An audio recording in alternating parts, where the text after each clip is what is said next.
dengan adanya dugaan data suara tidak sah di TPS ini yang diduga tertukar atau ditukar untuk menjadi kesuara PSI ini kan sedang ramai dibicarakan ya Mbak. Mungkin minta tanggapan. Ya, ini terjadi di mana-mana ya, dan mungkin karena tadi ini kan kerja manual. Saya punya data dan juga sudah beredar di media sosial, ada daftar misalnya ada 72 TPS P3 di mana terjadi ketidakcocokan antara C hasil plano dengan Sirekap.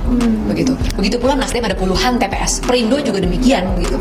Nah, itu udah beredar di media sosial. Nggak tahu kalau partai-partai lain juga nanti akan menyusul datanya. Apakah untuk setiap peristiwa kita mengatakan ada penghubungan gitu kan. Jadi ini adalah kerja manual lagi-lagi. Kami juga menemukan kasus yang terjadi pada PSI sendiri, bagaimana misalnya antara hitungan batang lidi dengan yang ditulis itu berbeda dan suaranya berkurang, bisa 100% bisa 50%. Ya itulah tugasnya, makanya petugas-petugas di lapangan untuk kita protes kalau ada ketidakcocokan, karena lagi-lagi kalau kita mau berburuk sangka terus ya nggak akan ada hasil yang baik ya Mbak, karena memang masih manual prosesnya begitu, dan mereka bekerja dari pagi sampai tengah malam. Ya mungkin saja ada salah catat, salah tulis, salah jumlah, bukan dengan maksud yang buruk ya.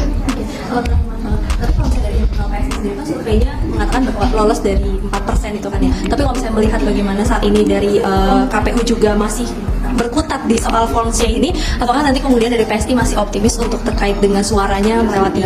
Kami masih optimis karena kan ada beberapa indikasi, antara lain misalnya survei-survei dari banyak lembaga 6 bulan sebelum pemilu itu menunjukkan PSI tren elektabilitasnya naik terus. Bahkan surveinya Kompas yang tidak dirilis entah kenapa PSI 4,4% di sana.